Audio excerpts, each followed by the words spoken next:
Hello everyone. TFR के अंदर EMT की जितनी भी इंपॉर्टेंट प्रॉब्लम्स है वो आई हुई उन सबको सोल्व करने वाले हैं वन बाय वन करके। ठीक है, तो फर्स्ट प्रॉब्लम है कि light rigid insulating rod of length L is suspended horizontally from a rigid frictionless pivots at a one of the ends at a vertical distance h below the road there is an infinite planes conducting plane which is grounded। ठीक है, तो infinite plane seat है वो grounded है। If two small lights spherical conductors are attached at the end of the rod and given charge plus Q and minus Q as indicates in the figures, the torque on the rod will be. Torque जो है वो road पे calculate करना है। ठीक है, तो सबसे पहले आइडेंटिफाई करना है क्वेश्चन किसका है। ये अपने पास इस तरह की एक रोड गिवन है, इस पर प्लस चार्ज यहाँ पे गिवन है और एक माइनस चार्ज यहाँ पे गिवन है, और इससे L/2 डिस्टेंस पे एक infinite grounded conducting plane sheet जो है वो रखी हुई है। तो इनफाइनाइट प्लेन शीट है वो ग्राउंडेड है, तो तुरंत माइंड में आना चाहिए कि ये मेथड ऑफ इमेज का ही क्वेश्चन है। तो अपन को टॉर्क निकालना है इसकी वजह से, तो क्या करेंगे, यहाँ से जो L/2 डिस्टेंस है उतनी ही डिस्टेंस पे प्लेन शीट से क्या होगा, ऑपोजिट चार्ज क्रिएट हो जाएंगे। ठीक है, तो यहाँ पे ये देखो, यहाँ पे प्लस क्यू चार्ज, यहाँ पे माइनस क्यू चार्ज, और L/2 डिस्टेंस पे इनफाइनाइट ग्राउंडेड ये प्लेन शीट है वो रखी हुई, तो L/2 डिस्टेंस पे ही इसके ऑपोजिट चार्ज जो है मेथड ऑफ इमेज से वो क्रिएट हो जाएंगे यहाँ पे, तो माइनस क्यू चार्ज और प्लस क्यू चार्ज। अब अपन इसका जो एक एंड है, ये वाला एंड है, ये फिक्स है, और इस वाले एंड को ऐसे घुमा सकता है, ये ऐसे करके घुमा सकता है इसको। फिर बोल रहा है कि इसकी वजह से जो टॉर्क है वो कैलकुलेट करना है अपन को। ठीक है, तो अपन क्या करेंगे, इस वाले पॉइंट पे मान लेता हूँ मैं इसको, ये तो फिक्स है ही सही, तो इस वाले पॉइंट पे टॉर्क निकाल लेते हैं अपन। ठीक है, तो क्योंकि इस पे निकालने से इजी पड़ जाएगा, क्योंकि अपने पास जो पोजीशन वेक्टर एलिमेंट्स हैं, तो टॉर्क क्या होता है, R vector cross F vector, तो पोजीशन वेक्टर एलिमेंट्स जो मानना पड़ेगा वो इजी पड़ जाएगा, क्योंकि जो पोजीशन वेक्टर एलिमेंट्स होगा वही लेंथ हो जाएगी, एल इसकी लेंथ गिवन है तो वो पोजीशन वेक्टर एलिमेंट्स हो जाएगी। ठीक है, तो अब torque R vector cross F vector position vector elements का पता चली गया, तो अब निकालना है फोर्स। फोर्स के लिए क्या करेंगे, एक तो ये चार्ज है इसकी वजह से इस पर फोर्स निकालेंगे, एक ये चार्ज है इसकी वजह से इस पर फोर्स निकालेंगे, इस चार्ज की वजह से इस पर फोर्स निकालेंगे, मतलब इसको नाम दे दिया मैंने F1 फोर्स, इसको F2 और इसको F3। ठीक है, तो अब F1 फोर्स कितना हो जाएगा अपने पास, F1 फोर्स निकाल लेते हैं, तो KQ स्क्वायर्स अपॉन डिस्टेंस का स्क्वायर, तो L स्क्वायर। ठीक है, और टॉर्क जब निकालने जाऊँगा तो जीरो होगा, क्यों, क्योंकि जो पोजीशन वेक्टर एलिमेंट्स है और फोर्स है दोनों के डायरेक्शन सेम है, सेम डायरेक्शन से, तो फोर्स जो टॉर्क है अपने पास कितना आ जाएगा, जीरो आ जाएगा। तो फर्स्ट वाले इसकी इस सिनारियो की वजह से तो अपने पास जो टॉर्क है वो जीरो मिल रहा है। ठीक है, सेकंड वाले पे चलते हैं, तो इस वाले की वजह से जो फोर्स है वो कितना होगा, KQ स्क्वायर अपॉन ये L/2 कितना हो जाएगा, एल ही हो जाएगा, तो L स्क्वायर हो जाएगा फिर, तो यहाँ से KQ square upon L square force आ जाएगा। अब जो फोर्स की डायरेक्शन से वो कहाँ होगी, इस तरफ होगी, यहाँ पे लिख रखा है ना, फोर्स की डायरेक्शन से इस तरफ होगी। ठीक है, पोजीशन वेक्टर एलिमेंट्स इस तरफ है अपने पास, तो टॉर्क जब निकालने जाएंगे R vector cross F vector, तो साइन थीटा आएगा ना, तो साइन थीटा की वैल्यू कितनी हो जाएगी, 90 हो जाएगी, क्योंकि दोनों के बीच एंगल 90 बन रहा है ना। तो यहाँ से पोजीशन वेक्टर एलिमेंट्स एल है सही अपने पास, और KQ square upon L square इसकी वैल्यू थी, और टॉर्क की जो डायरेक्शंस आएगी, टॉर्क की डायरेक्शंस कैसे देखेंगे, R vector cross F vector, तो आर वेक्टर के डायरेक्शन में फिंगर्स को रखेंगे, और जो हथेली है पाम है वो दिखना चाहिए किसको, फोर्स को। तो जो थंब की डायरेक्शंस आएगी वो अंदर की तरफ आएगी, अंदर की तरफ आएगी तो वो डायरेक्शंस हो जाएगी टॉर्क की, तो माइनस के इक्विप के अंदर आएगी।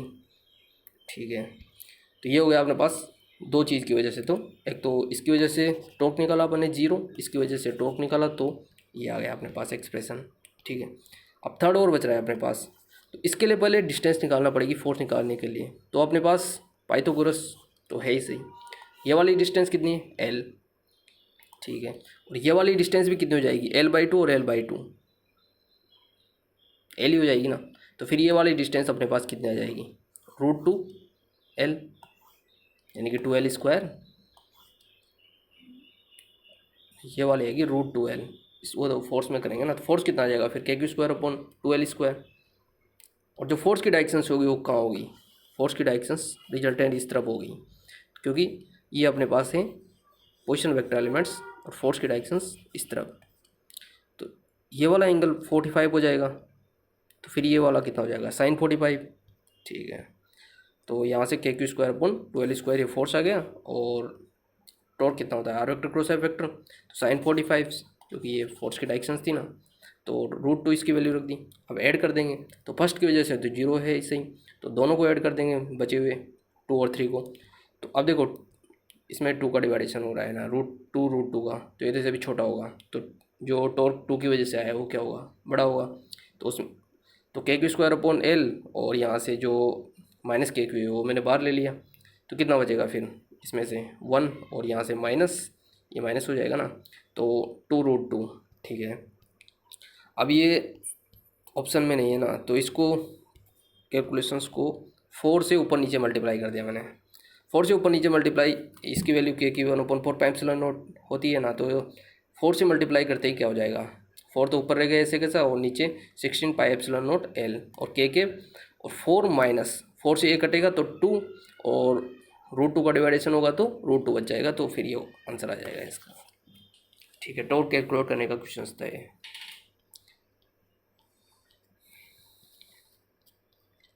ये वाला क्वेश्चन देख दो। The component of electric and magnetic fields corresponding to a plane electromagnetic fields propagating in vacuum satisfy electromagnetic wave in vacuum। ठीक है, इलेक्ट्रिक फील्ड दे रखा है और मैग्नेटिक फील्ड दे रखा है, unit vector alongs the directions of propagations of plane wave. Unit vector पूछा है along the directions of प्रोपगेशंस।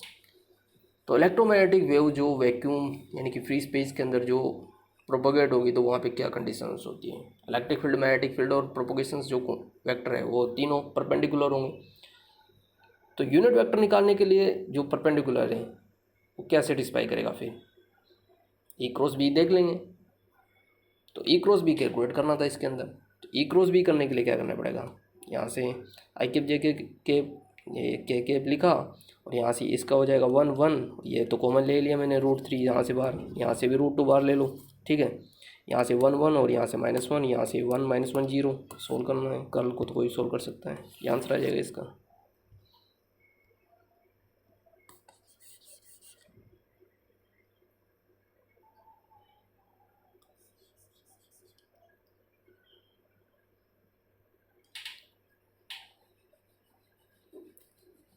Vacuum के अंदर वैसे भी जो डायरेक्शंस ऑफ प्रोपोगेशंस होती है ना, किसकी डायरेक्शंस होती है, पॉइंटिंग वेक्टर की तो होती है। पॉइंटिंग वेक्टर और जो प्रोपोगेशन होती है वो सेम ही डायरेक्शंस के अंदर होते हैं इन वैक्यूम फ्री स्पेस के अंदर।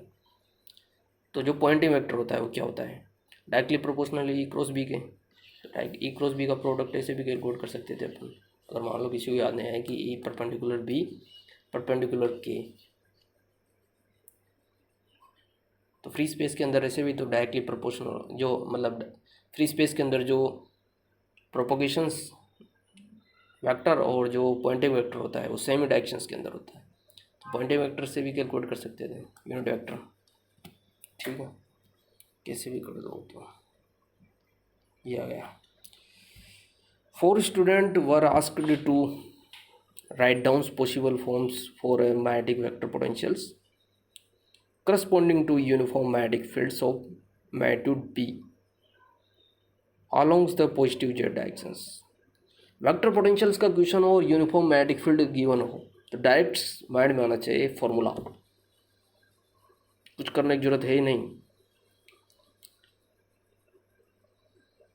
3 रिटर्न राइट करेक्ट आंसर, 3 जो है वो करेक्ट आंसर है और 1 इज इनकरेक्ट आंसर, एक रॉन्ग आंसर है। तो बताना है कि जो रॉन्ग वाला आंसर है वो कौन सा है, which was the incorrect answer. तो फॉर्मूला लगाएंगे, मैग्नेटिक फील्ड यूनिफॉर्म होगा तो क्या करेंगे 1/2 B vector cross R vector. R vector ध्यान रखना है पोजीशन वेक्टर एलिमेंट से, और मैग्नेटिक फील्ड गिवन है जेड डायरेक्शंस के अंदर। ठीक है, तो क्रॉस प्रोडक्ट जेड का जेड के साथ तो क्या हो जाएगा 0, यहाँ से BX और जेड क्रॉस आई करेंगे तो कितना हो जाएगा Y के पॉजिटिव में, और इसका यहाँ से पॉजिटिव, लेकिन जेड क्रॉस जे करेंगे तो -X के, सो यहाँ से लिख दिया। तो ये कंपोनेंट गिवन है, ये कंपोनेंट गिवन है, ये वाला कंपोनेंट खुद यहाँ पे गिवन है, ये वाला माइनस उल्टा आ रहा है इसमें, तो ये रॉन्ग हो जाएगा। तो फिर ये यार करेक्ट आंसर है अपना, तो ठीक है।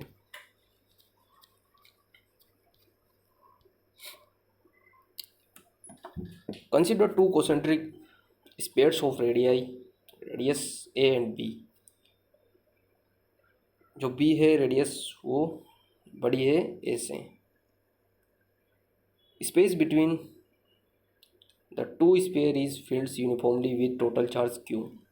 The electric field at any points between the two sphere at distance r from the centre is given by.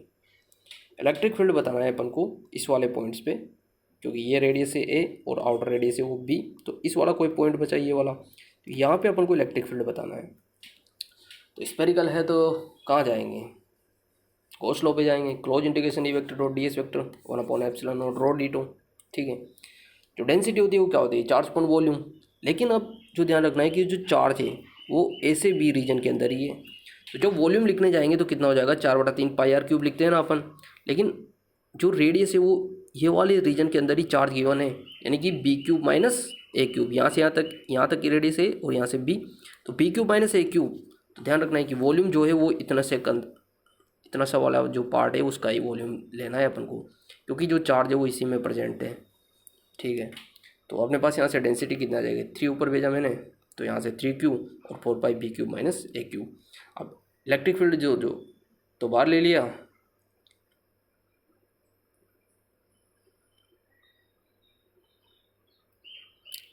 और जो गाउसियन सरफेस मानी थी अपन ने आर रेडियस की, उसका एरिया कितना हो जाएगा, 4 पाई आर स्क्वायर, यहाँ से लिख दिया। ये स्पेरिकल है ना, तो साइन टा डी फाई की वैल्यू डायरेक्ट लिख दी मैंने यहाँ से 4 पाई, ये 1/एप्सिलॉन नॉट चल ही रहा है, और यहाँ से ये लिख दिया density 3q/4 pi B cube minus a cube और आर स्क्वायर डी आर। तो इसका अगर इंटीग्रेशन करूँगा तो कितना हो जाएगा, r³/3, तो ये लिख दिया मैंने 1/3, और लिमिट लगाऊंगा तो r³ माइनस ए क्यूब, ठीक है। और यहाँ से कॉन्स्टेंट था वो बाहर ले लिए, तो 3 से 3 तो कैंसिल आउट हो जाएगा, तो यहाँ से बचेगा मेरे पास q और 4 pi epsilon naught r square b cube minus a cube, और ये r³ माइनस ए क्यूब ही इसका आंसर हो जाएगा। बस इसके अंदर ध्यान रखना था कि जो चार्ज अपने पास इस वाले रीजन के अंदर है ना, तो वॉल्यूम जो है वो इसी रीजन का लेना है अपन को, और कुछ नहीं है, ठीक है। ये जितनी प्रॉब्लम थी TFR की प्रॉब्लम है, ठीक है। अभी के लिए तो इतना ही काफ़ी है।